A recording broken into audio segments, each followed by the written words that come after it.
Where is he? Where are you? Skull Rock. Do you know it? Hello, this is Stacy over at the Skull Rock broadcast. I am joined by... Hello, this is Megan. Welcome back to our Stranger Things and Pop Culture podcast. I'm super excited to be chatting with you today, Stacy. It's been a long week, so I'm excited to kind of get started on a new week, and just this conversation we've been like thinking about doing this for a while, but I feel like it's like a perfect conversation for today and this week, just because it's very comforting. You know what? Perfect word to describe it. Yeah. Comforting. So we're talking comfort here. We all need a little comfort in our lives sometimes. So what's been going on with you, though, before we get started? Nothing much. Same old silliness as usual. I was pretty pumped. Yesterday was the year anniversary of Joe's The Crux.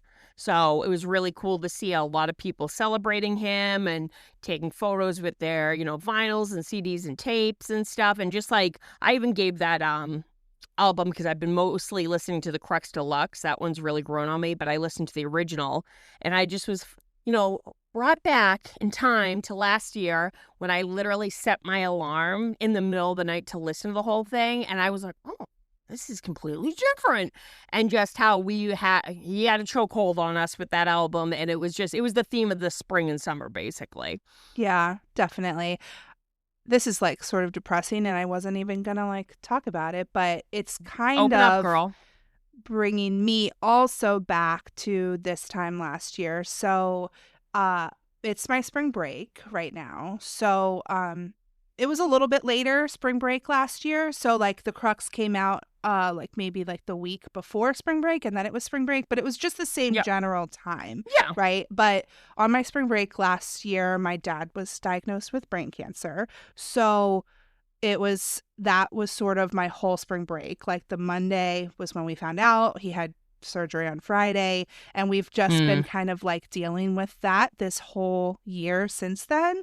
So I feel like it's been sort of just everything is kind of reminding me of that time last year. So not that I'm not excited that it's been a year of The Crux, but it's also like all of the stuff that's happening right now was the stuff that was happening right around that time last year. So I just have to be like grateful, though, because he's still here and it's been a year. Exactly. And we didn't know a year ago if he was going to be here in a year. Yeah. So he is, and he's doing well, and as well as can be expected. And that's sort of what I'm trying to focus on instead of letting it get me down. That's what you have to do. Yeah. Yeah. And I completely agree. There's movies, songs, TV shows, even Sense, because that's one of the...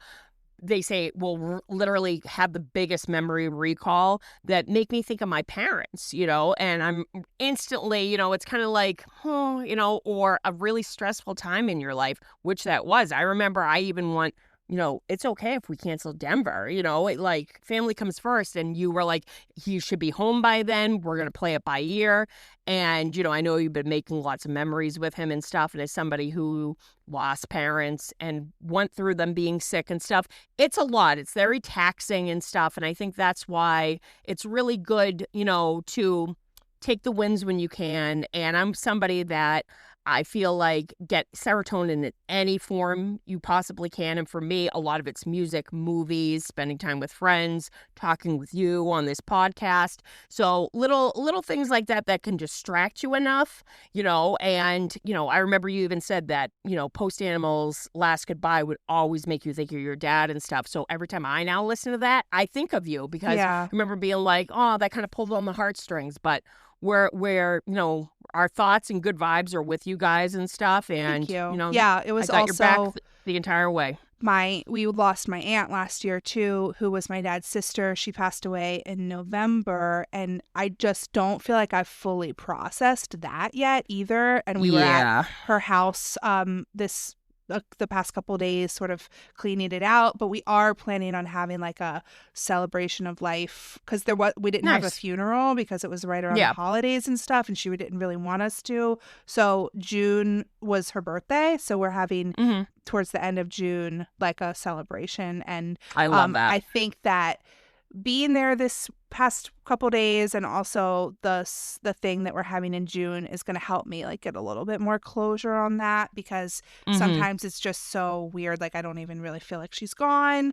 Yep. So that's tough too, but I didn't mean to get really depressing right now, but we can kind of like, it's a good segue into why sometimes Yeah. we need these like comfort watches and things that Uh-huh. bring us comfort. But we were just sort of debriefing also about our episode from last week, because that was Hmm. very exciting to me personally, obviously. I A think I was, ball. more excited than anyone else in the world about this podcast that we put out last week, because it was Mike and Charlie from Hotel Mira. So if you haven't listened to it, please listen to it and let me know what you think, because I was really proud of it. But Did a great job. yeah, so that was really fun, and it kind of worked out that it was the beginning of my spring break so that we could get that out. But Mm. just everything.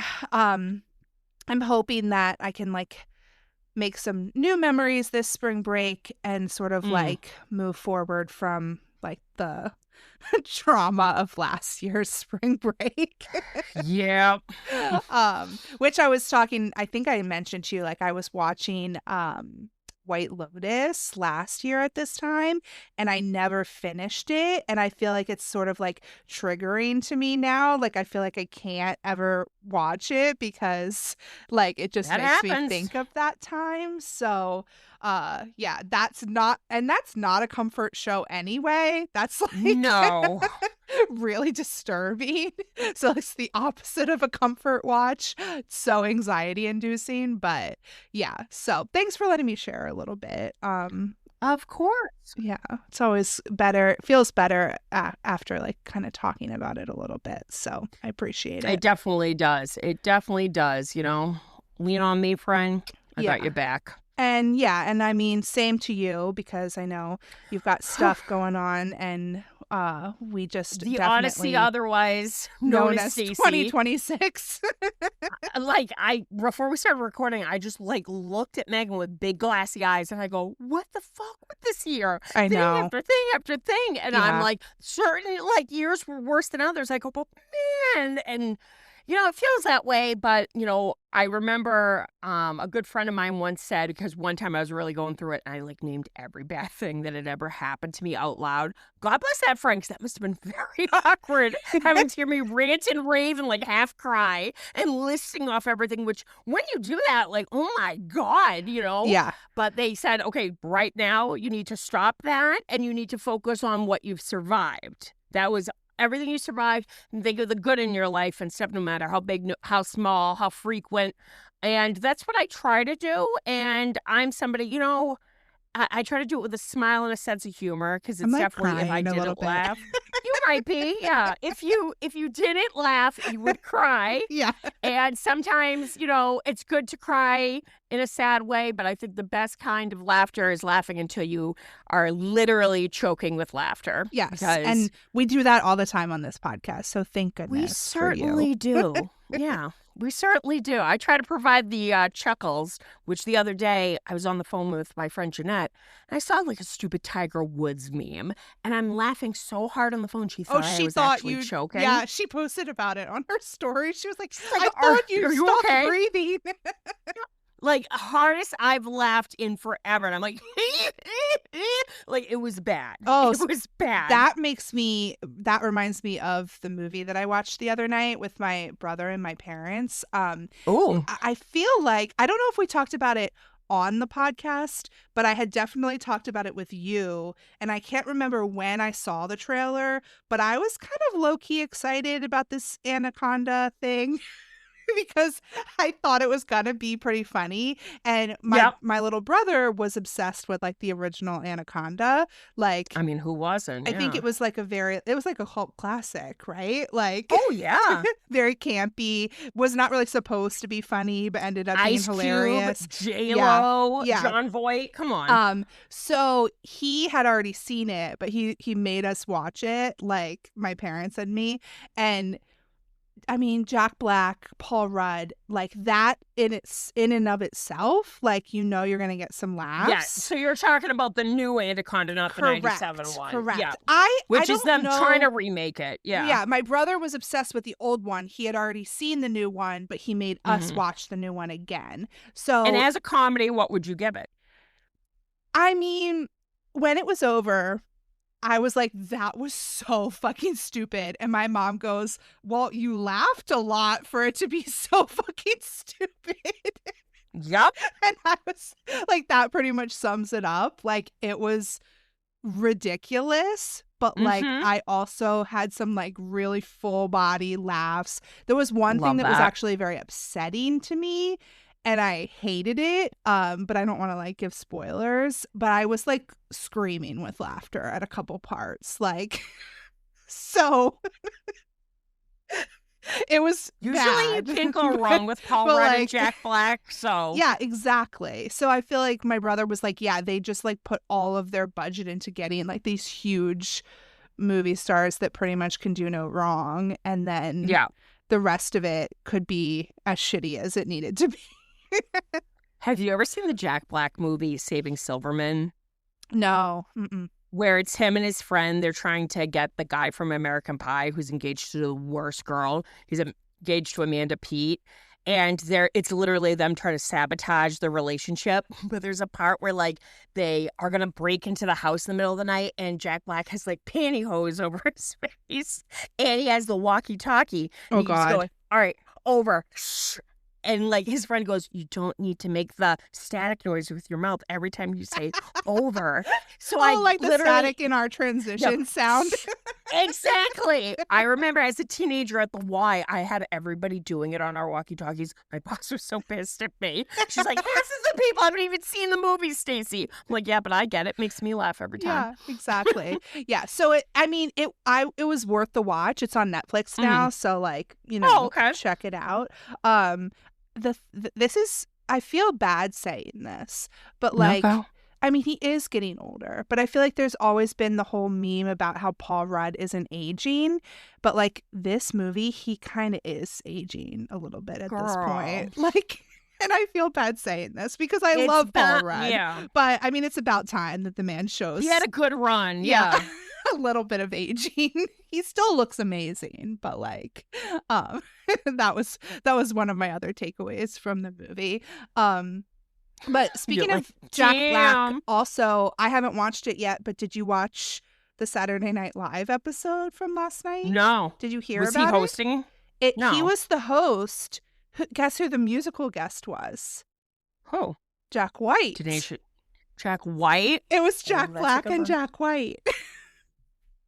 Clever. I've seen some clips, and I don't really watch SNL, but like I kind of want to watch it. Like I feel like it looks like it was good, but I think it was just cool that they got Jack Black and Jack White for the same episode. So I usually watch clips from like the 90s and stuff. I never was a consistent fan, watched every week and stuff, but I referenced, I know, in our last episode, the Dewey Cox story, and so it was like a play on Walk the Line. It made me think of that too, because that was Jack Black and Paul Rudd, right? Which lit Paul Rudd, Jack Black, and Jack White, because Jack White, he plays Elvis, and it's literally like a 30-second cameo, and John C. Reilly's like, damn, Elvis shouldn't have got the audience all riled up like that. And he's like, hold on. And literally he's just like, and then he just like stumbles away with all his like groupies. You see John C. Reilly go, what the fuck did he just say? So it's like the best cameo ever. That's hilarious. I need to watch that movie, but also I think it would be really funny. I mean, I've already listened to the episode that we did last week like twice, plus the editing, but I sort of want to re-listen to it and write down every single movie that we mentioned because I bet it's over 100. Like, don't Oh, you think yeah. it's definitely over 100? When I'm riffing with people that can like go back and forth with me movies, yeah, probably over 100. I that's my prediction, but I just like most of them I have never seen. So I feel like that's like the rest of the year of my movie watching. So I did watch last night. I was like, again, I needed some comfort. So I Mhm. watched one of Charlie's recommendations, which was Princess Mononoke, which we know that the Studio Ghibli movies that they were referencing were definitely going over Stacey's head. Yeah, a couple of them. I nodded along and I went, okay, zero fucking clue. Yeah. I was listening to it with my brother in the car because we were driving down to my aunt's place, and I was like, Stacy didn't know what they were talking about, and he's like, she's never seen Spirited Away, and I I've was like, seen that. so I asked Stacy, and she apparently I'm- has seen that one. Saw it in but- college, guys. Use your imagination. Yeah, Wink, that's wink. it's so weird. Like, I love it. I love Spirited Away, but that's the only like Miyazaki Studio Ghibli movie that I'd ever seen. So Princess Mononoke was really good. It was it's just like beautiful animation. Yeah. And that was sort of like an adventure, like battle. There was like, but there's cool comedy in those movies too, like Japanese anime comedy. Like, so it was really good. I liked it a lot. So that was a nice little. I was tempted to rewatch Spirited Away, and I was like, no, I'm gonna watch Princess Mononoke. I'll because- watch the new yeah, one. I Yeah. like that's like what my brain like. I think this goes with the topic of this conversation because a lot of Mhm. times, for me, a comforting thing is to watch something I've already seen. Absolutely. So Because it's almost like you don't want to pay. Either you want to mindlessly scroll on your phone and half listen, or you don't want to put the effort on, say you nod off, or you're not, you can get up. I've been struggling watching new things lately because, depression. yeah, And it's, when you're feeling anxious and stuff, you don't want to invest in a new show or a new movie. So I have watched a few new things lately, but it's definitely like I've had to put my phone down and focus because I'm like, half the time I'm like, I'd rather watch something I've seen before because I know what to expect. yeah, Zero stakes, and I can just zone out and relax. exactly. But it was good. It was worth it. I'm glad I watched it. And a lot check of it out. those movies are all on HBO Max, which I have Oh, right that's now. good. So yeah, Oh, yeah. that's what I watched it on. So that's good to know also. I know. Yeah. I watched last night The Price of Glee. That's on HBO Max.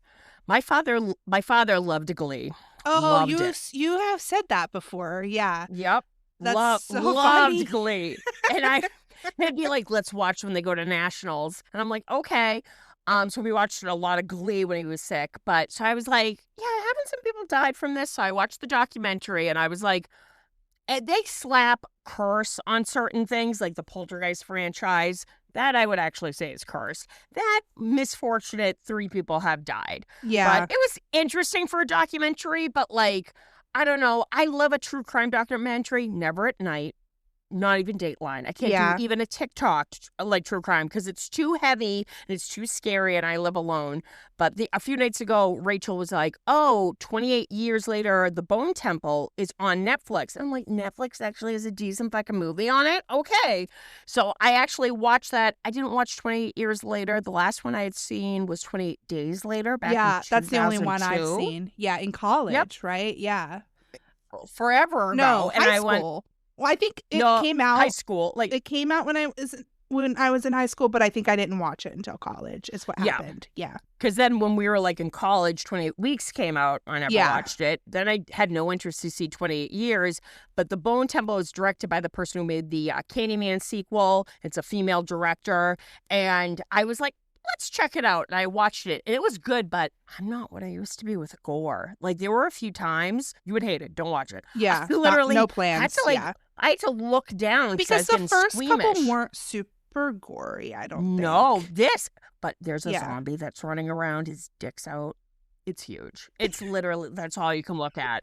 Like, literally, everybody was talking about the zombie with the huge hog, and Ralph Fiennes is in it, and he, like, you see his dick even. I'm like, Voldemort's dick. But he, like, gives the zombie like some clothes, and he's trying to like cure him because he's a doctor, because I guess it's just a virus, he's not a zombie. And they start like dancing to records because he's trying to like make him be human after he's like hit him with a dart gun. So it's them dancing to like Duran Duran and Radiohead, and I'm like, what fresh hell am I in? That That, sounds like- so absurd. Like, and like literally towards the end of the movie, like the zombie lost his clothes again, but he's human now. But he sticks out again. He's like screaming up at the moon, and I'm like, it's back. So Yeah. yeah, Speaking Yeah. of dicks. 28 hogs later. All right, sorry. So continue. no, for real. Like, so since we're like kind of talking about what we've been watching lately, which is good. Like, Yeah. we wanted to kind of do this more often. Yeah. Because now that Stranger Things is over, we have time to watch other things. Yep. That's why we're putting off this rewatch of season 5. But Coming on down the line, guys. I don't was worry. catching up on The Pit, which I had watched I'm caught up. half of last week's episode. So today I watched the rest of last week plus this week, like a Good. couple days ago. So I'm all caught up. But I think it was last week's episode, which was actually before we recorded with Charlie and Mike, but I don't know if you had watched it yet or Mhm. if you had already watched it. So Santos makes a reference to RoboCop shooting off the dick, which I was like, oh my gosh, I understood this reference because of the podcast episode. You're gonna where you guys appreciate it. would not let RoboCop go. No. Like- Guys, So- I'm telling you, I'm going to show her Robocop. Don't worry. So Santos says she's talking about Dr. Alashimi or whatever, the new attending, and she says like Robo Doc over there shot off my proverbial dick. Dick. Yep. And I was like, I love that. I get While the you were reference. While you were editing, I showed you that iconic photo of a person met Peter Weller, who played RoboCop in the first 2 movies, and the shirt says, "Remember when RoboCop shot that guy in the dick?" And Peter Weller's cracking up, and you were like, "Is that a real shirt?" And I'm like, Yeah. "Sure is. I'm gonna make you Stacy's gonna wear wear it. No, Stacy's gonna wear it to the Hotel Mira show. Yeah. You'll you'll cosplay as RoboCop. Win-win. I will not. They're all But I'm RoboCop. fine with you wearing that. I told you like years ago in college, I remember like a friend of mine came in for a reason to like talk to Jeanette, and they were wearing a hardcore shirt that just so happened to have RoboCop on it, and I was green with envy. Maybe we can was make like "Oh." Hotel Mira shirts that have RoboCop on them. You know what? I trust you. You're probably the more creative of the two. You have seen where my arts and crafts abilities starts and ends. Fun for But, the whole family. Yeah. I have a shirt with RoboCop on it, and I've worn it so much ever since seeing that person in college wear one that it Yeah. has like holes in it now, and I don't even care. I can't part with it. Yeah, It's my favorite. Yeah. But, I cut you off. I though. did. I have been enjoying The Pit. I feel like though, like the finale is going to be this week. It's right? two more. I think. 2 more. Oh, Yeah. Thank God, because I'm like, Yeah, where are we going? I have some predictions. I was looking at some people's theories today. This last episode I thought was really good, and I Yeah. think that like it's the night shift is coming in, which is fun. And I just thought there were a couple of moments where they finally had a chance to slow down a little bit. Where Yeah. I mean, kind of not really spoilers, but like there was a nice moment with Whitaker and Santos where they're talking and he's trying to get her to admit that she likes living with him. Like that Yep. was one of my favorite scenes so far this season. And then the scene where he goes out and finds that Ogilvy guy and talks Yep. to him. That was and a really good moment. people were pointing out online that was very similar to like a talk that Robbie gave him towards the end Mhm. of season 1. So it was sort of like him passing on that like kind of what he's learned. But I'm so anxious about Robbie and like what's gonna happen. Like Yeah. yeah. Which, all right, guys, if you watch The Pit, don't listen for like 30 seconds. Spoiler warning. People are saying Santos that stole the scalpel, she's going to slash his tires. Oh, Because I know a saw lot of people think people. she's going to self-harm. Yes. People are thinking that maybe because I guess they showed a preview for like, a clip. I didn't watch it. It shows him Robbie kicking his motorcycle because he's looking down at the tires. Interesting. Mm-hmm. Maybe because she doesn't want him to go. Yeah, because they're like, Okay. maybe she's playing it down a little bit that, no, she's actually upset that he's leaving because he's stability, kind of. Yeah. Well, and then also, I guess, keep not listening here, but also it's just a theory. So, like, the comment that he made about, like, what if I don't come back? Like, I feel like, Which, calm the fuck on. I mean, that was very sort of like, is he suicidal? Like, Yeah, well, which, you saw the opening scene without a helmet. Like, no judgment, but, like, yeah, if you have a death wish, like, maybe quit dropping these little... If he's dropping hints, then maybe he wants to be stopped, possibly. correct. Which I And feel he like keeps, Dana's like picking up on that. So, Yeah. yeah. Some people are like, I asked my sister, I was like, I think it would make you too anxious. And she was like, yeah. And she goes, I'm surprised you like it. And I'm like, I grew up with ER and stuff. So like, it's almost like it's nice to see it on the screen for once. But their cast does such a good job. The kid with the asthma was giving me a lot of Oh. anxiety because I have asthma. So I've never experienced that bad, or not that I remember. I've only been hospitalized for it like when I was 6, so I really don't have much of a memory of it. That's scary. But even when there's just that little bit of like not being able to breathe, it gets so even worse when you're like anxious about it. So I was like, watching him not be able to breathe was making me really anxious, and it's like again making me anxious right now talking about it. But I think the thing is like it's so focused on like the cases, and like that's a lot of emotion, but I think these last couple episodes are gonna end up focusing a little bit more on the doctors and nurses. I like that they're showing their mental health too, which I applaud. That med student that was like, burnout is like a real thing, and literally, she's like, even peace though out, bye, like, my shift's over, which I'm like, respect. Yeah, I applauded that. Yeah, and because people online were like,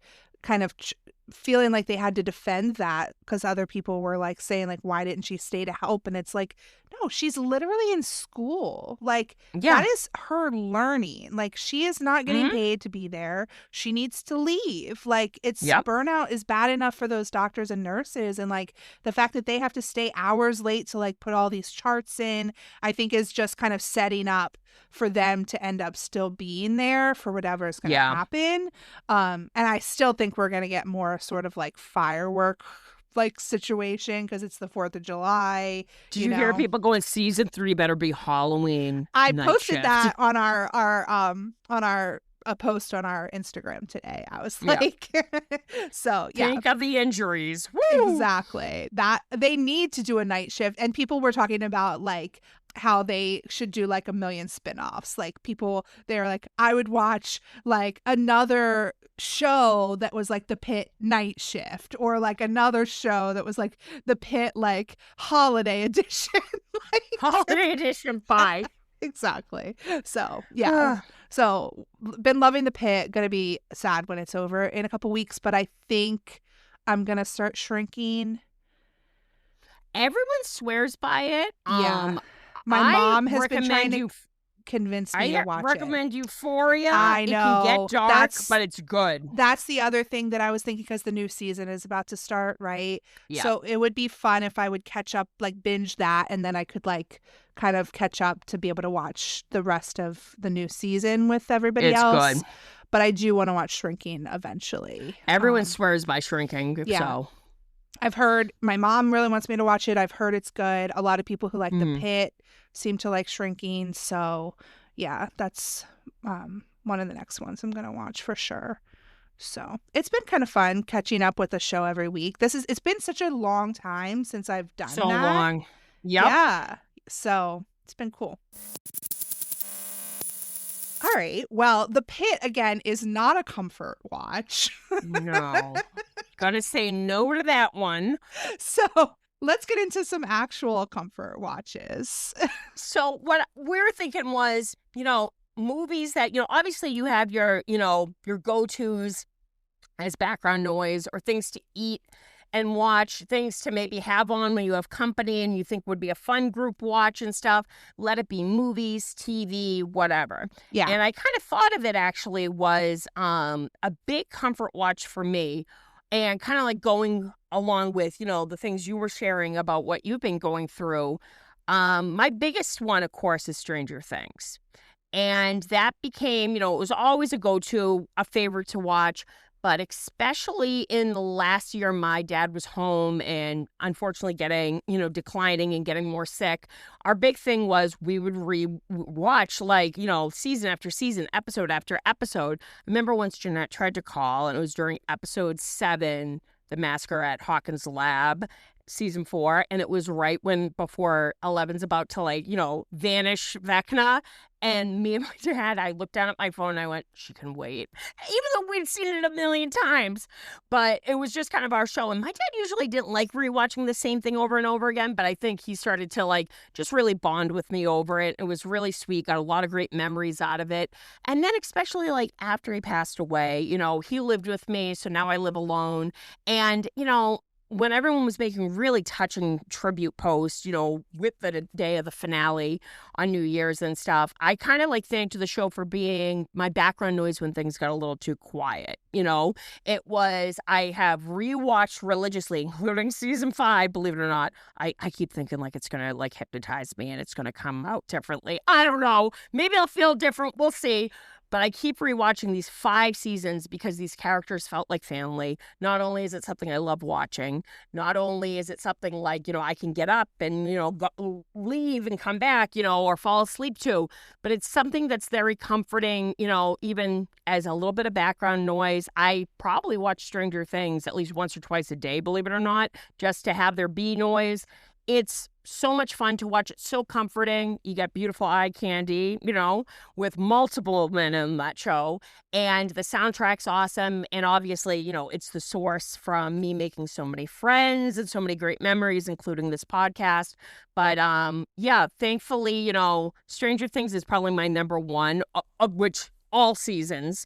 And just definitely number one comfort watch. Yeah, I love that. It has been for me in the past too. I wouldn't say it currently is. Sometimes it's just whatever my brain sort of decides that it wants to hyper focus on or whatever. And I'm not a big background watcher. I'm not a big person to have stuff on in the background because I feel it's too much. It's too overstimulating for me. If I'm scrolling my phone, I don't also want another second screen with something on in the background. It's too much for me auditorily or whatever. So if I have something on, typically I'm paying attention to it. Oh, but you're good. I will watch things while I'm eating. I do like to watch stuff while I'm eating. So I'll usually have a show. So The Pit is not an eating show. No. You should not eat while you're watching The Pit. You never know what's going to happen on there. Hard pass, yeah. So you actually have to really pay attention. But typically I have something that I'm putting on while I sit down to drink my coffee in the morning or eat my dinner at night, and I'm watching it, but I only watch it for 30 minutes. So if it's an hour long show, it'll take me two sittings to finish it. But that is comforting for me to have whatever I end up watching at the time. And sometimes it's Stranger Things. I feel lately it hasn't been because it's when we were rewatching Stranger Things for the podcast, I had to pay attention to take notes. Yeah. So I couldn't be just kind of chilling watching it or eating watching it. So it's really interesting how that works for me. But yeah, I think that my primary comfort show that's just something that I'll turn on if I don't have anything else that I'm currently watching that I want to put on that I've seen a million times is Big Bang Theory, actually. Oh, yeah, you've mentioned that, yeah. And It's so funny. I can't remember exactly when I first watched it. It was probably like 2013, 2014, maybe, because this is like the weird way my brain works. I was living in my apartment that I lived in from like 2012 to 2016. We watched it there for the first time. I didn't start with season 1. And I think that it's one of those shows where you don't have to start with season 1. Yeah, it doesn't And really matter. actually sort of recommend doing it the way that I did it if you've never seen it before, because the first couple seasons like aren't really as good. They're trying to find it their actually gets sea legs, better. Yeah. So I feel like I started maybe with like season 6 actually, because that was sort of like what was, because it's always on every single day, like at least 2 channels, and I have like actual regular cable, so I think like okay, yep. TBS and then maybe another channel. So I would set my DVR to record all of the episodes, and then I would just binge whatever it had recorded. So I'm pretty sure it was like season 6 that I actually started with. So I watched it and then watched all the way through to like what was currently on. And then I went back and watched again from the beginning. But now I've seen all of it because I had caught up enough to like, I was actually then watching it every week when it came on. And then I never watched like the last 1 or 2 episodes because I'm a freak. You hate finishing things. I hate finishing things, but now I can just turn it on anytime. And like I've seen it, but like I'm not actually like really needing to pay attention. I'll just it can be the middle of the episode. I'll just turn on the TV, it's on, and I'm content to like watch it, and it's very comforting to me because it just has like a very easy to watch, like the humor, like some of the jokes haven't like aged super well and everything like that, but for the most part it's relatively wholesome. It's funny, they're nerdy. I love like all of the like relationships on the show, and like it's very silly. It's not serious, but like it's very comforting for my brain for some reason. So that's like my ultimate comfort show, actually. I feel like a sitcom is a good choice. Especially like my next one is what I usually put on oddly when I'm really sick, which I'll get to in a moment. But I noticed last year when I finally got home with COVID, I was like, I need something as background noise, but something that's not going to ask me, are you still watching at 4 episodes in? Yeah. So I put on like Friends, I was going to say I think a lot of people like Friends is their sitcom or The Office, but like for me, I've seen enough of Friends that like I can kind of watch it like casually, but I have never like watched it all the way through. And then I've never really watched The Office except for the first season, so I wouldn't be able to like watch that as just like a put it on whenever, because I feel like you have to pay attention. It's got to be something that I've seen all the way through one time. And 100%. Then I can watch the reruns or whatever and not really care like if I've seen it or not. So and that's the perfect thing, especially like when you're sick. Like for me, like same thing. These the jokes all haven't really aged well, let alone maybe some stars or whatnot.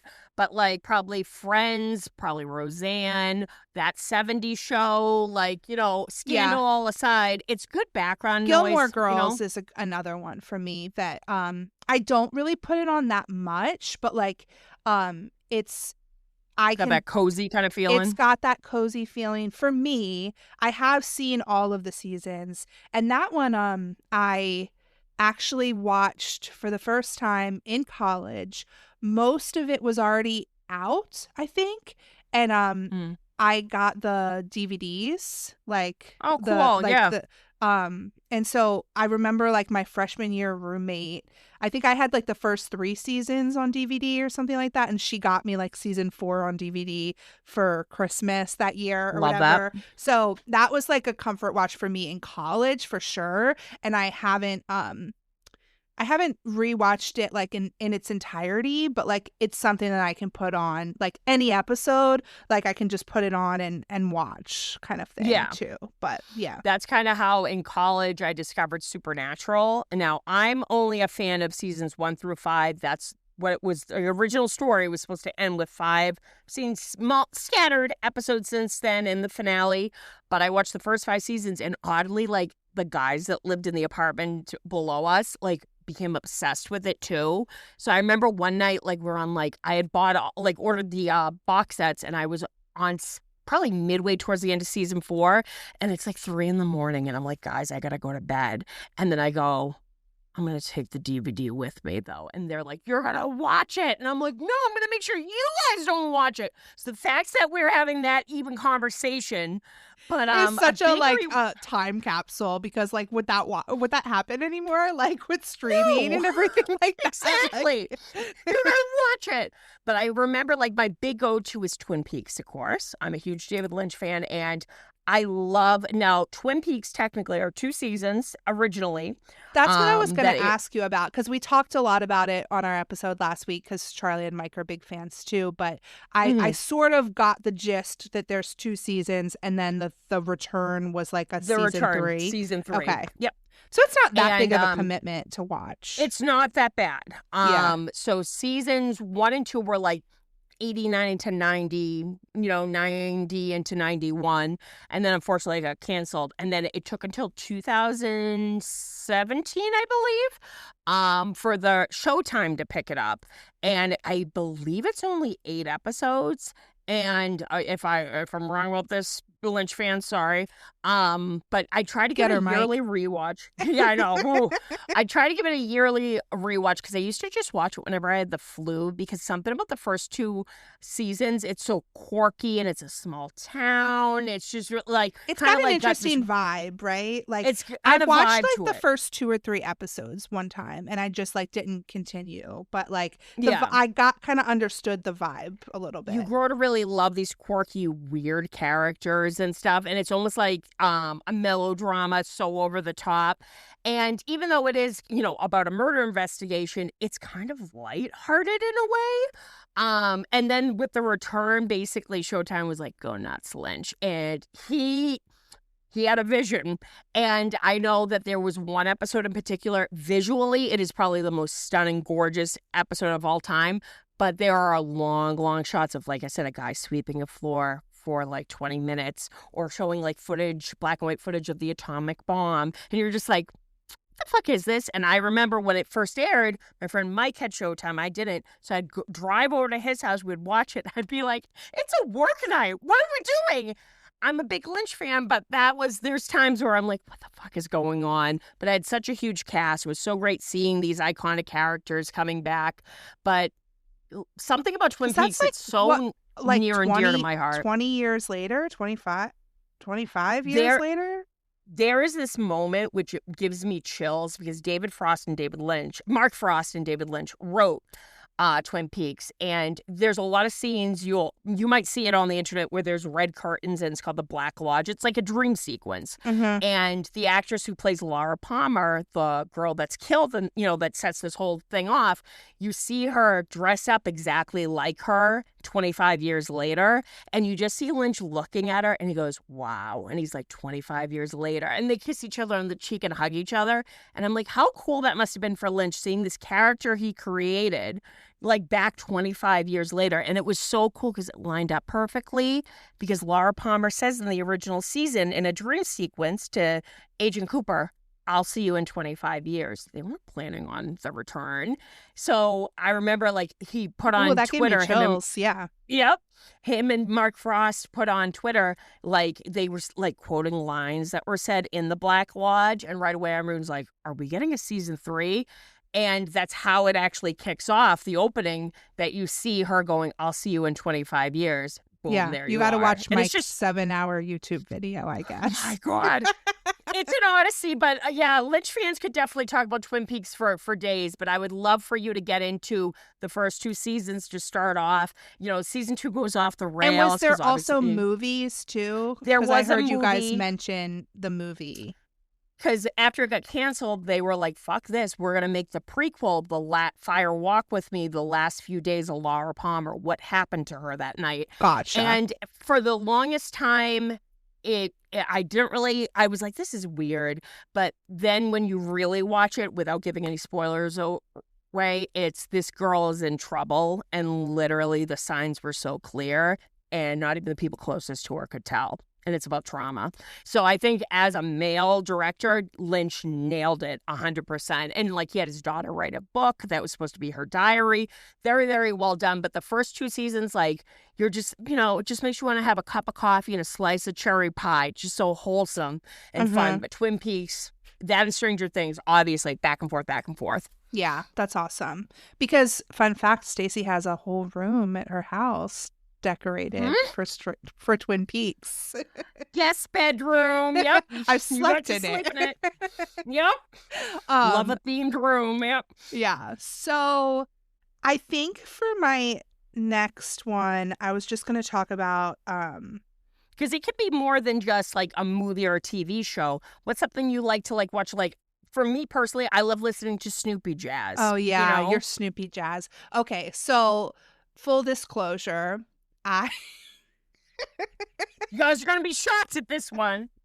So Charlie, who was on the podcast last week, he is on TikTok and for the band and promotes the band, but he goes live on TikTok and it is like very comforting to me for some reason to watch it. But like he plays his songs, his Hotel Mira songs, but also like just plays covers, and it's just like for some reason has become like very comforting. And like if he's on and I see that he's on and I like am able to like catch it, like it's just, it just like kind of calms down my nervous system. I think live music is just good for that. Serotonin. Yep. Yeah. And it's just acoustic versions of the songs, which so is it's really mellow, cool. soft. Yeah. Yep. So it's like all of these songs that I've grown to love so much, but like acoustic versions of them and and just fun covers that he plays and that people request. So I do spend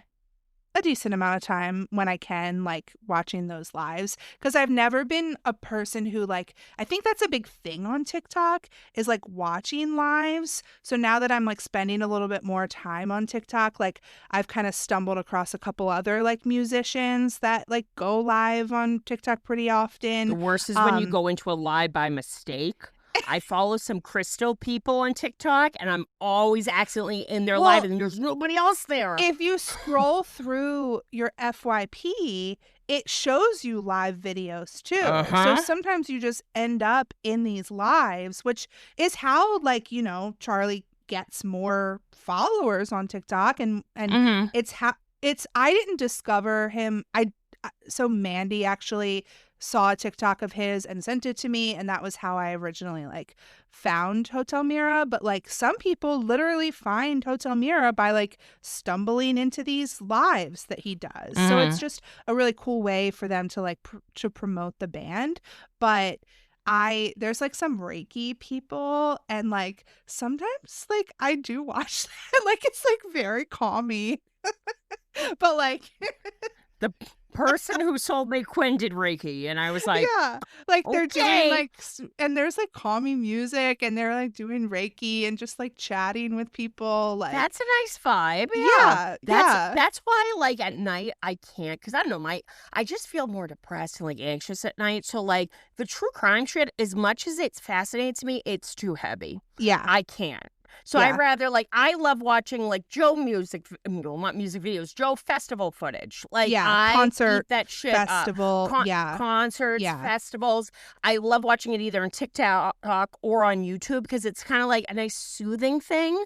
I've now recently started watching people junk journal, which I try to explain what that was to my sister, and I did a shit job. I'm like, they take the labels off shit. She's like, what are you talking about? Yeah. I like the idea of, like, ASMR stuff, too, but yes. I don't have headphones really that I like listen to stuff through. Like these headphones are like just plug into my computer. Like I don't like I don't like earbuds. I hate the feeling of them in my ears. And if so you like drop them, they're yeah.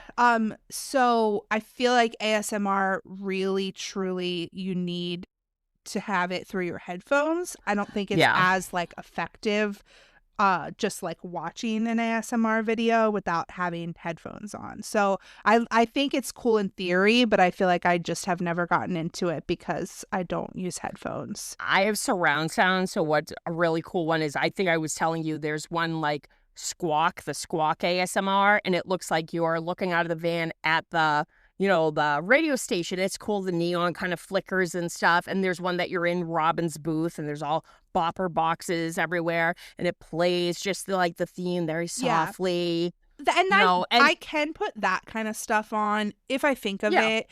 Like if I'm just scrolling on my phone, or if I'm reading or reading a fic, like having that kind of background thing on doesn't bother me as much if it's like something that doesn't have like words in the music. So yeah, it's fun.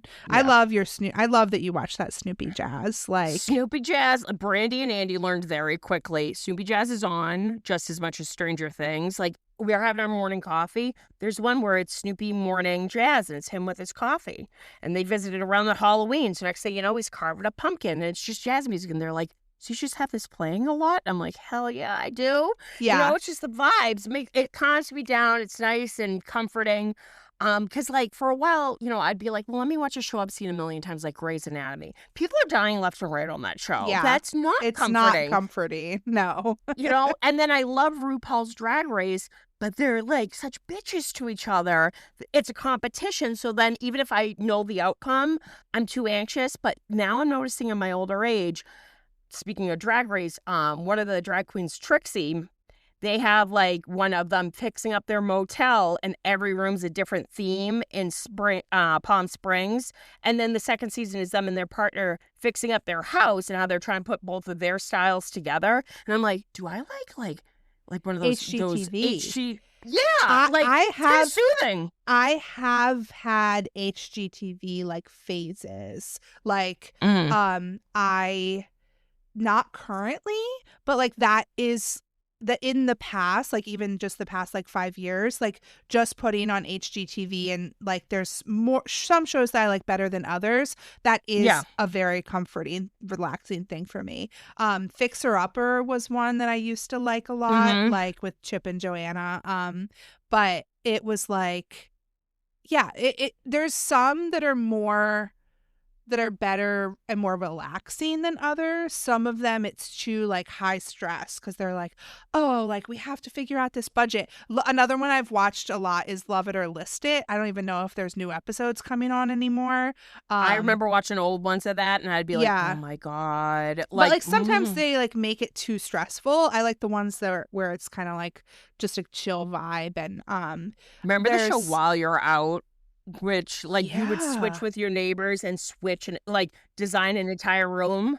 Is that what it was called? Yeah. And it was, half the time, what was the other one? Pissed. And I like House Hunter type shows, like where they're like trying to find a beach house or something like that. Like that's and like I'm a like fun judging vibe. These people broke as shit. I'm like, oh, your only budget is like $100,000. What's another one? That's a underrated thing that I haven't really watched much lately, is like home improvement type stuff. Because I'm bad with all that stuff. So I'm just like, I'm mystified when I'm like, it doesn't even look like the same house. The Treehouse one. There's a Treehouse Masters or whatever.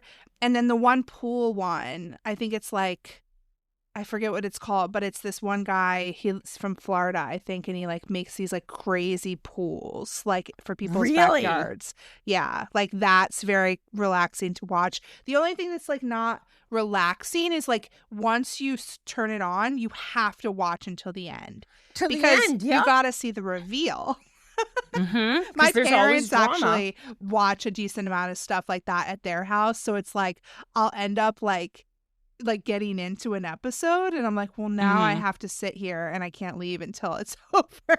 Yeah, I have to see if they end up liking it. Come on. Oh, and actually, so speaking of things that I like to watch at my parents' house, and I don't know why I never think to watch them here because they are very comforting and fun to watch, but my parents like to watch Jeopardy and The Price is Right like every night. And so if I'm there at that time, I'll end up watching it with them. And like, again, like, I don't know why I don't watch it. Not The Price is Right. The Price is Right is on during the day. What's the one that comes on Yeah. after Jeopardy? Wheel of Fortune. Family Feud. Wheel of Oh, Fortune. well, I would They- suck at family. They do that one. watch Family Feud too, but I don't really like Family Feud. I think it's too stressful. hyper. Yeah.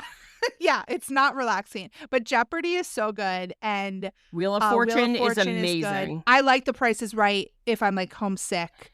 Mhm. I like to watch that, and like even when I was a kid, like that was something Oh, I yeah. would like watch when I was homesick from school. But And I'm really yeah. bad at guessing prices, so I'd suck at that too. But Yeah. I remember I sent you it's like Bitcoin for sale, and the person's like bitches in the future, and they're totally wrong. yeah. Yeah, that'd But be those me. are like That would vibey, be me. fun, relaxing game shows. I feel like game Mm. shows. Do you remember? Do you want to be a millionaire? No, That was absolutely. Have the you most ever? stressful thing. My family would make watched me- it though, but it was so stressful. Is that my your final answer? palms.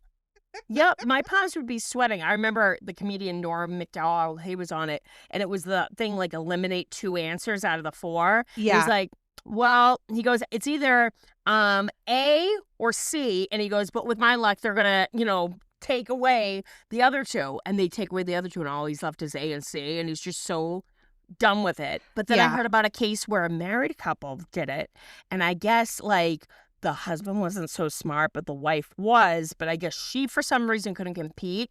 So instead, she was in the audience and she would cough, and they had a signal of which one to go with. So he would say it out loud. He'd be like, A, car, B, tree, and she'd go, She would, and he would oh. know.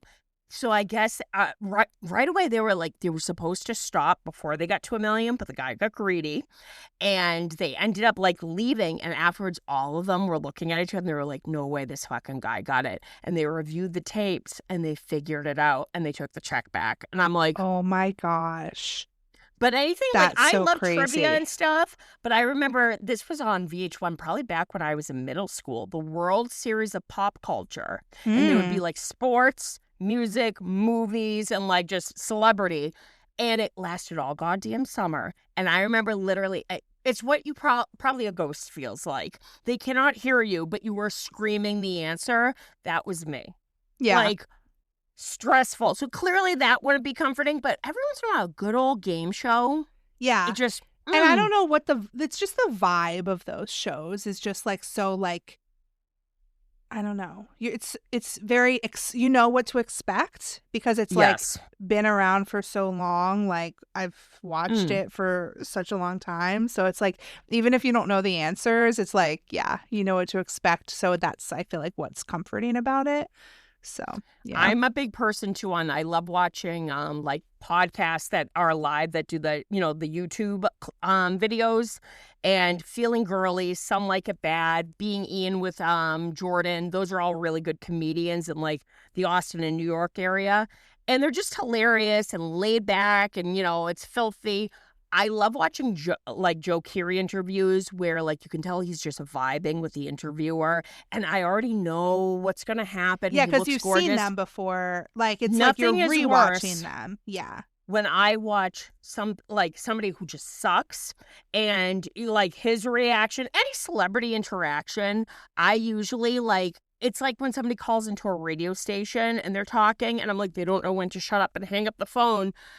It makes me have secondhand embarrassment because I remember Yeah. my dad used to love watching Entertainment Tonight or Extra and watch all the celebrity stuff, and it would give me like the heebie-jeebies. And I'm like, I just love watching a laid-back interview, especially a podcast, where they're just like us, just chit-chatting and talking and vibing. Yeah. But when there's really bad ones, I'm like, I need to skip this one. This one's bad. So yeah. Yeah. That's good. Yeah. Podcast. have you heard of the big gay American Side Quest? It's a TikToker. No, you were telling me about it because you brought it up when we were talking about Titanic and like the Titanic Museum one. Yeah. That sounds funny though. He finds all these niche little tourist traps and stuff, and he loves crystals and miniature things. And he goes to all these different places, and every video is like him going, and he goes to like paranormal hotels and stuff.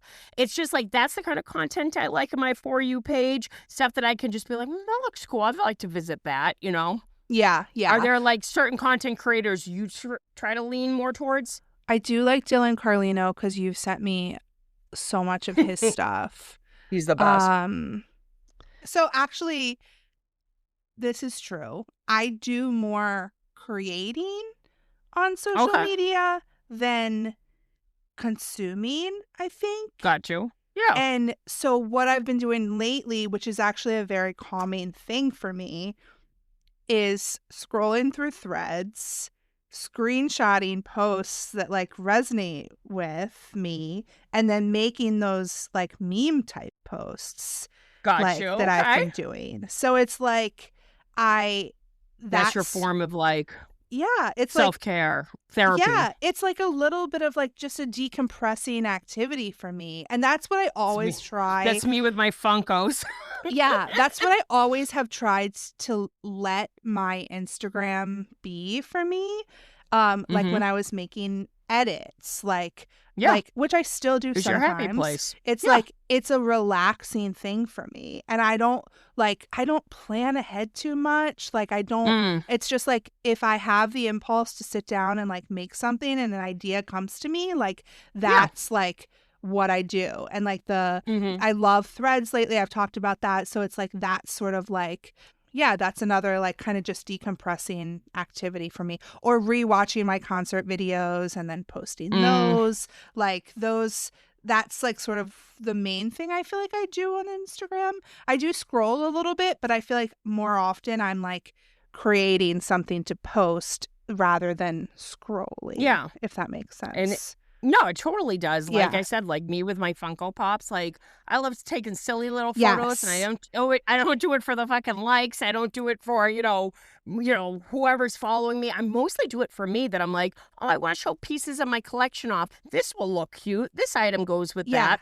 I used to do it with VHS tapes. I know. I used to do that with books. Like I did that with books for a while because it was like I liked to read books, but then I also was like enjoying connecting with people on Instagram about books. And so a way that like people were kind of creating on Instagram at the time, which I feel like they still are, but I was like taking photos of my physical books, and I was like using like plants and stuff like that, and like setting up little good like aesthetic. Yeah, like it was really fun. And that was like I would take like a couple hours one Sunday afternoon and just take a bunch of photos, and it was such a relaxing thing. My cats, this is kind of like sad because it was Charlie when I had my cat Charlie, but both of my cats would like be in a lot of my pictures because I love that. I would do it on my counter in the kitchen, and they would like come up and be like trying to like be in the pictures and like that's adorable. Climb on my books and stuff. So it was like just this like fun little activity that I would do with my books and my cats, and like I only kept up with it for like about a year, but yeah, that was fun too. So yeah, you with your Funko Pop like pictures, like that's definitely... I love that you were like, every time I see your photos, Stacey, I think Stacey's playing with her little Funkos, with her Barbies, and I'm like, yeah, basically, like it's and it's you know, fun. I think that's a healthy way too to like, you know, deal with stress, deal with anxiety, depression, whatever, you know. Yes. Just either having something comforting as background noise or to watch, you know, taking photos, using social media. I think like it's all comes down to using these things in a the right healthy way, not the toxic way. Yeah. I do have one more show to mention, which I feel like I've mentioned on this podcast in the past, but it is the most comforting thing for me. And it's like, it's not something I like rewatch over and over because there's plenty of seasons that I have not seen, but it is the Great British Baking Show. Melissa AKA says that. Bake Off. Like, Yeah. I need to finish. I'm like so close. Wait, did I finish it? I feel like I'm so close. I feel like I like before I went on vacation, I was like on the last episode of the like most recent season, and I feel like I didn't finish. And I have an idea in my head of who's gonna win because at the final it's like down to like 3 people, but I'm pretty Yeah. sure that I have not finished that episode. But it's like again, I just like sit down, watch like as much of the episode as I can, but usually I'm like only watching like half or even like a third of the episode because they're pretty long, like hour-long episodes. But just the vibe and like it's Melissa said it's not like any like restaurant or cooking like no, it's competition. not. The American cooking shows and cooking competitions are so stressful. And they're kind. Yes, they're so nice to each other. They're so supportive. They're funny. They've got that British humor, like, and it's there is some like stressful moments when things aren't going well, but it's always just sort of like, you know, okay in the end. Nice. They're not taking cozy it too vibe, seriously. They're all sort of just like home bakers. They're not like professional bakers. Yeah. And then they have like sometimes they have like holiday specials where they have like celebrities and stuff like that, or like past winners or past people that have been on the show. Oh, cool. Like I haven't really watched that many seasons of it. I've watched most of the holiday ones, and then like Netflix has a bunch of seasons, but like it's been on for like I want to say like 20 years or something like that. Like I don't know, but here, let me look it up. 2010. Oh, okay. It's been on for a while. Yeah. So 16 years. I said 20. That was not a bad estimate. As somebody who can't like bake nor cook, I get really judgy when I'm watching those. I'm like, you burnt it, you idiot. It's so funny because they are baking some things that are really weird sometimes because it's British, and like also it's like sometimes the people that are on the show have never even made these things before because it's like sort of obscure things that you would not really like typically make at home. So that was like I saw some cooking competition show, might have been Top Chef, and they went, you need to make mayonnaise for your challenge. And there's one chef who goes, how the hell do you make mayonnaise? Yeah. And they're like, you're a chef. You should know this. And I'm sitting there going, what is in mayonnaise? And it's like egg whites, oil. Yeah, like oil. Yeah. I would have never guessed that. Yeah.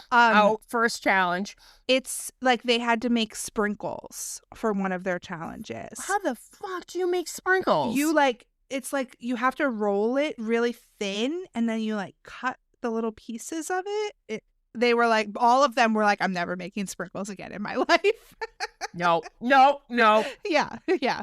So it's like typically you would make that, like, and they sometimes make like very like classic British desserts, but typically even there you would buy like in a package, not like at a bakery sort of thing. So it's stressing just me out. It's just the vibe is just like unmatched. Melissa swears by it. Yeah. I should give it a whirl. Yeah, I would definitely recommend. And it's like it takes me a while to get through a whole season of it because there's a decent amount of episodes because they start with like 12, I think, and then they get down to 3. So it's probably like 10 episodes for the season, but it's good.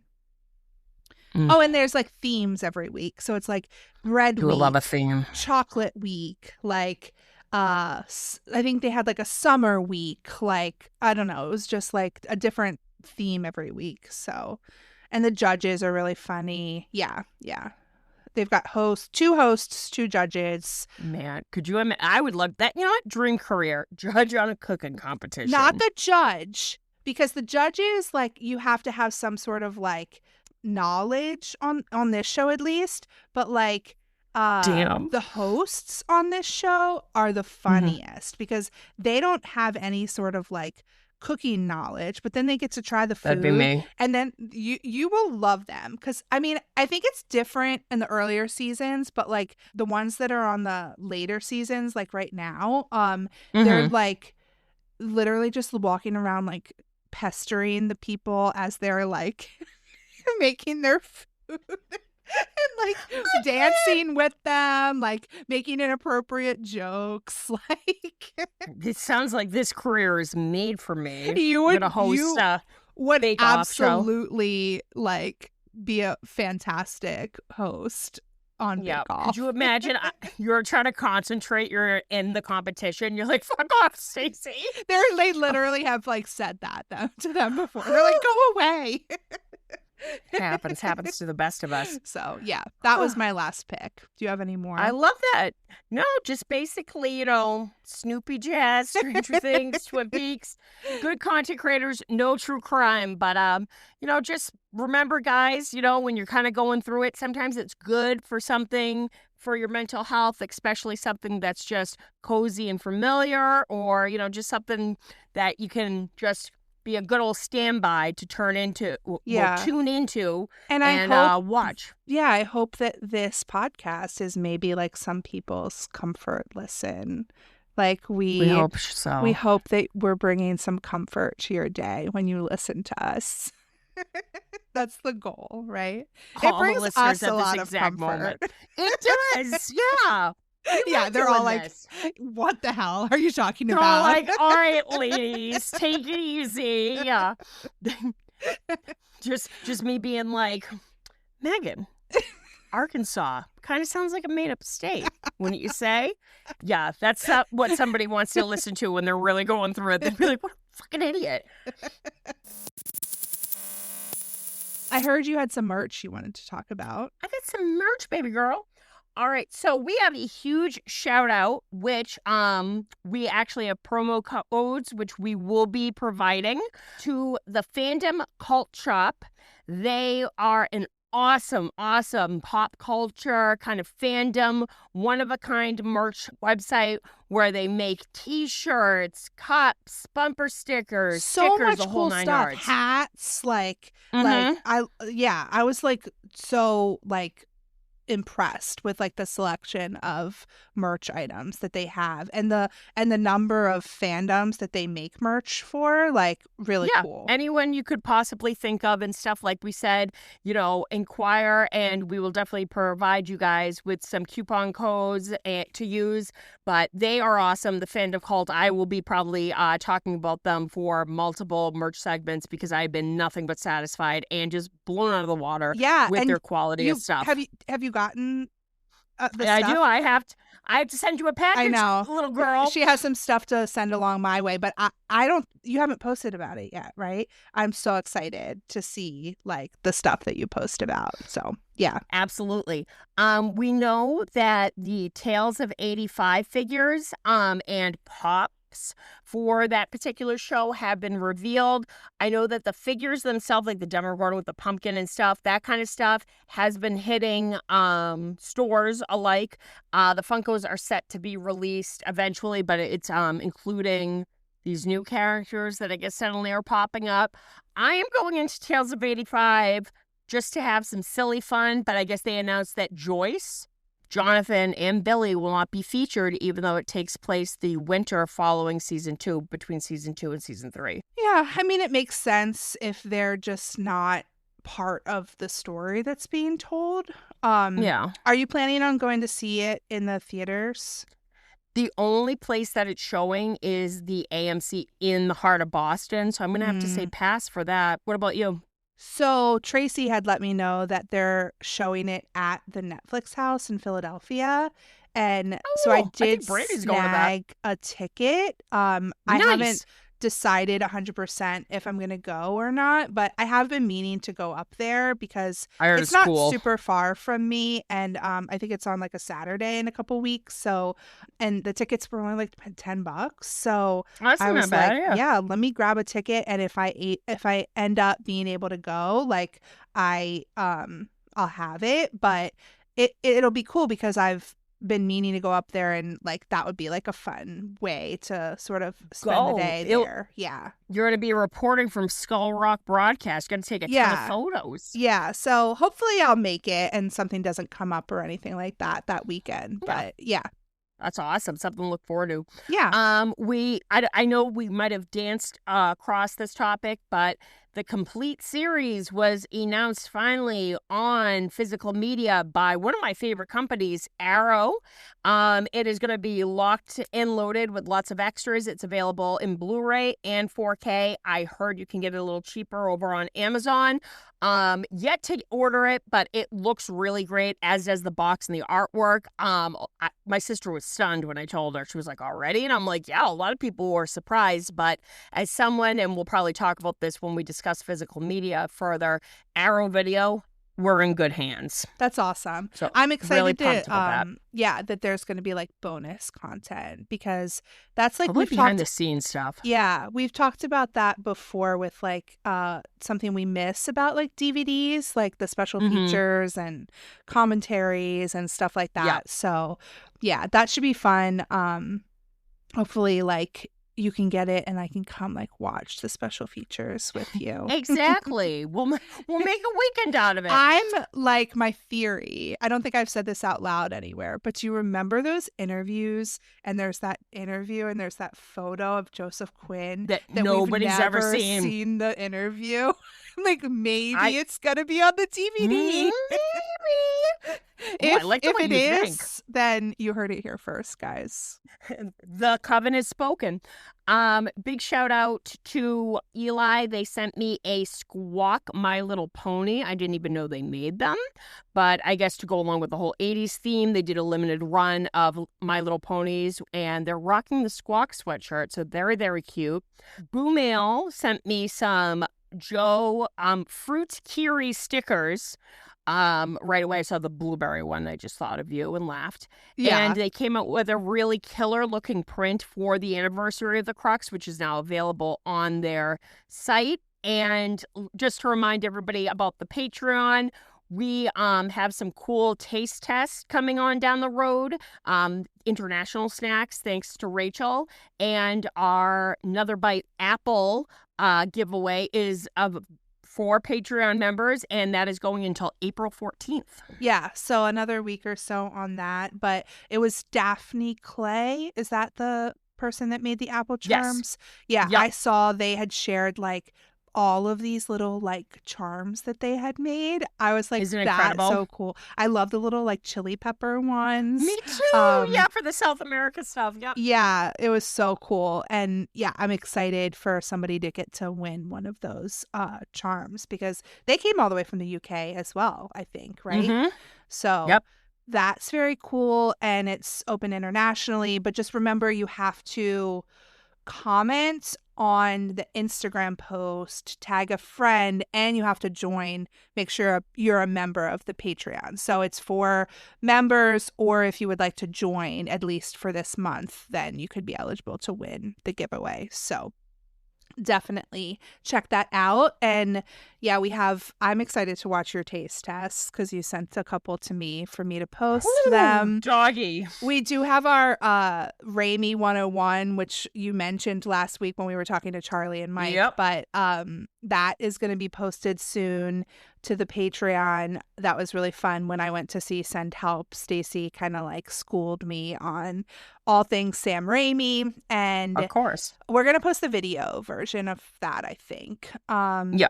And yeah, we did some deleted clips from last week's episode, because that was like over almost 2 hours and 20 minutes, and I cut it down to under 2 hours. She was So- a long one, yeah. Yeah, but it was fun. And I guess, yeah, that's pretty much it, right? Yep, that's about it. Definitely we're probably gonna have more giveaways and contests and taste tests and other stuff coming on down the road. And we're gonna be starting, guys, our deep dives pretty soon. Yeah, of Stacey and- season 5. We need to touch base and like figure out the actual start date for that, but we'll let you know once we have Yeah. a plan. We'll be in touch, yeah. Yeah, and but make sure you follow us on Instagram at Skull Rock Broadcast, and Stacy is at Stay Still Reviews. I'm at Study Stories. Hang out with us there, and yeah, we'll catch you next week. Over and out. Over and out.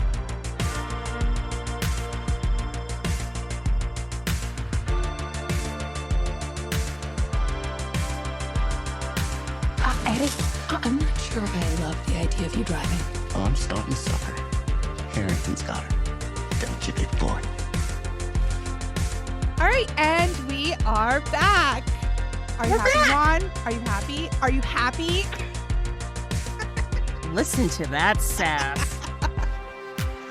Apparently, some of our listeners have been a little sad that we haven't had this segment recently. Our secret segment, yeah. Our secret segment. So if you've never listened to the podcast before, this was a weird one to start with, but to each their own.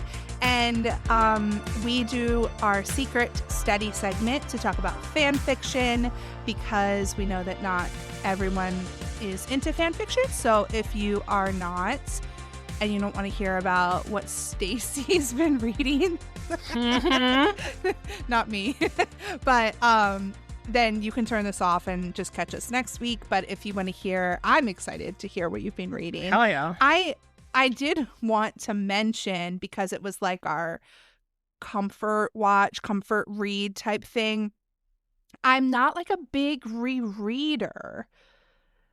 And it's hard for me sometimes, like, to be able to read something. Like, there's this thing that has to happen in my brain where I'm getting, like, I guess the dopamine that my brain is craving to, like, Yeah. There's this like magic little, like, something has to like click. I don't know how to describe it. Like, but like once it does, and I'll invest it, and like the story will bring me lots of comfort.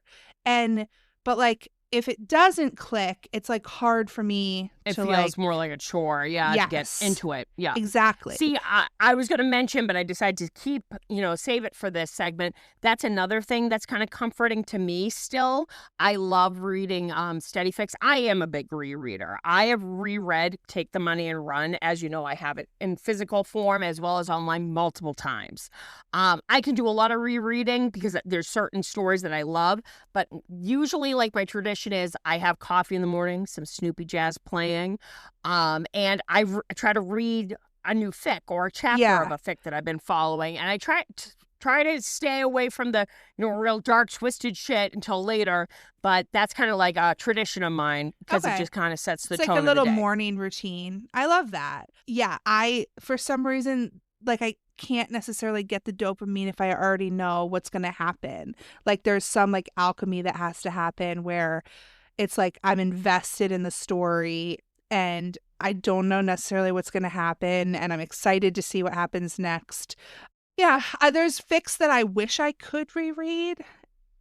Like, I would Amen. love to reread Take the Money and Run or The Man That I Could Be. So it would just, I All would just good have to, ones. like, go back to it and see if that little weird click in my brain happened. I feel like a crazy person trying to Amen. describe that. Like, Me, I'm like totally like, uh-huh. All right. Well, I have been reading. yeah, And let's hear it. it has been bringing constant comfort. I am in the middle of reading Beneath the Empty Sky by Emmy_Award. And it's kind of like an alternate fic where Steve and Eddie, they meet at a club, they screw. And Eddie, you find out, was a musician. Band kind of fell apart. Now he's kind of working for a friend at a record store. And he realizes that the guy that he hooked up with, who was super hot, who he can't forget about, is actually a single dad, and he's a teacher in the area.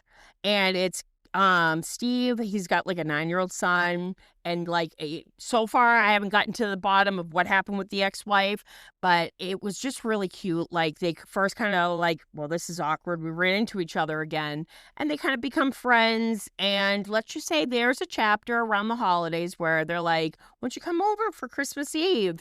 And after the kid goes to bed, they put the presents under the tree, and then Steve gives Eddie a present in the bedroom, It and sounds he's like, incredible. yeah, he's like, well, I don't want to be a dick, but like, I haven't really had the talk with him yet. And he goes, don't worry, I'll sleep on the couch. Totally forgets. They fall asleep in each other's arms, which I'm like, dicks out. Love it. Kid wakes up the next day. Thankfully, they cover themselves. And the kid's too excited to show like what he got inside his stocking that he realizes that, oh, Eddie slept over, and he ends up just casually telling his father while he's opening presents, he's like, "Oh, you had a sleepover last night." Steve's like, "Yeah, I guess I did." But it's just really cute and just it's getting me in the feels. So definitely recommend that. Yeah, you have to send it to me. That sounds I pretty will. good. I think you'll like it. I read a one-shot, Finally Alone by Steady As She Goes. Good author. Yeah. Just hot. Fucking hot. I've only read like the first chapter, but Apparitions by Anointed by Ruin. They do a lot of if you're into AI, they do a lot of AI artwork. Which is very, very beautiful. And they are a fanfic author as well. And they have a fic that goes along with Steve dealing with Eddie's passing.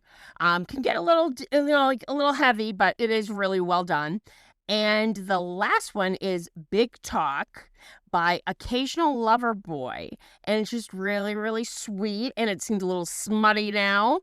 And I'm in the middle of it. So reading about our boys going strong. And, guys, Megan warned me. She was like, "I'm scared with season 5. It's like she fucking knew.